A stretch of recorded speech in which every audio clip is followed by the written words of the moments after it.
Lumbar radiculopathy, or lumbar herniated disc, causes pain that arises in the low back and is referred into a lower extremity.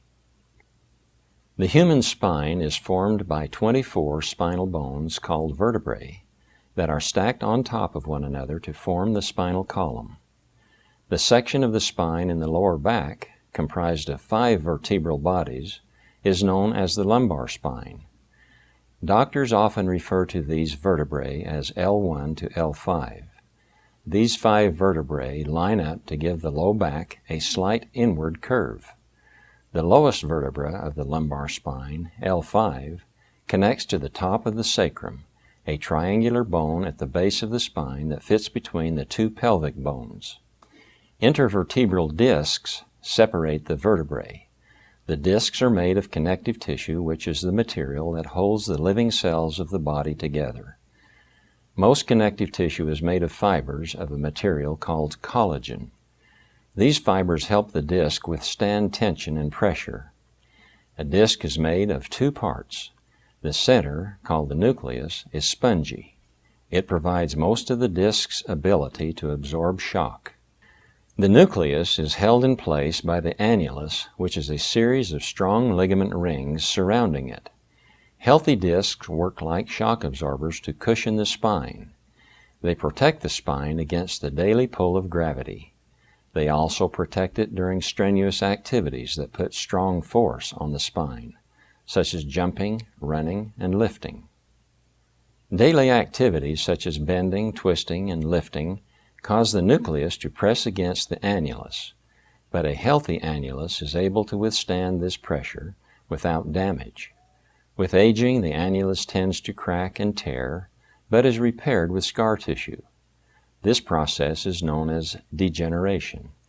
A lumbar disc can also become herniated in a younger person during an acute sudden injury when compression forces on the nucleus exceed the strength of the annulus.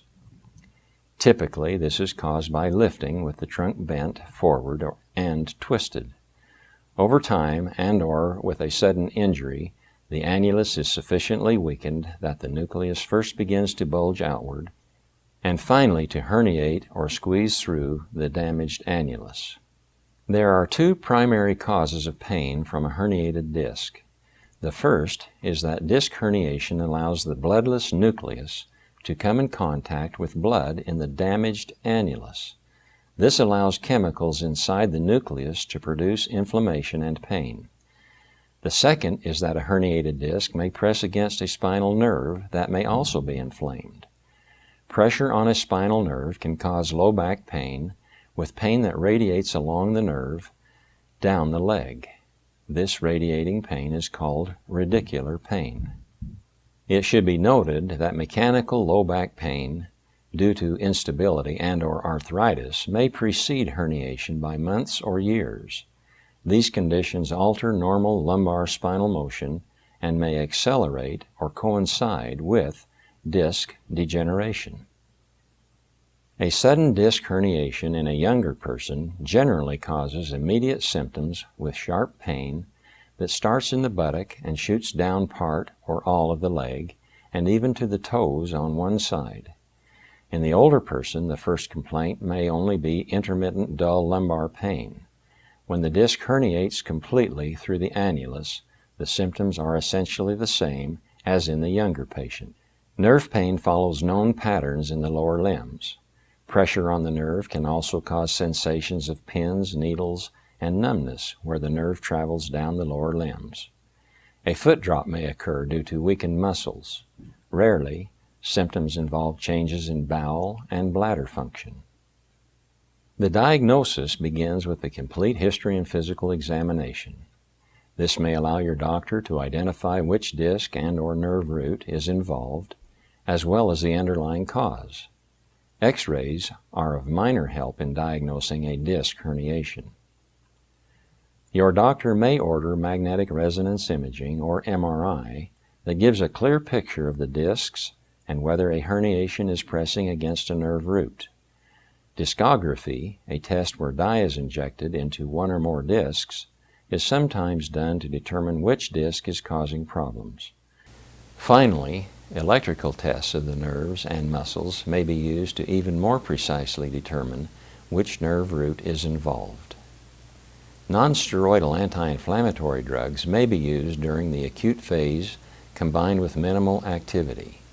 Sitting or prolonged standing should be limited.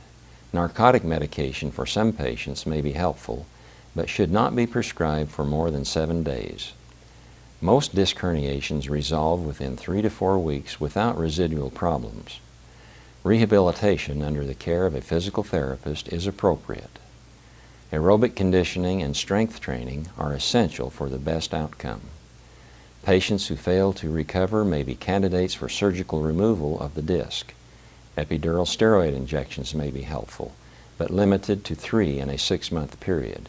If there is no relief, then no further injections are warranted at a later time. As lumbar disc herniation may cause mechanical pain, fusion surgery may be considered to stop movement of the painful area by joining 2 or more vertebrae into one solid bone, thus preventing motion of the involved bones and joints and easing the mechanical pain.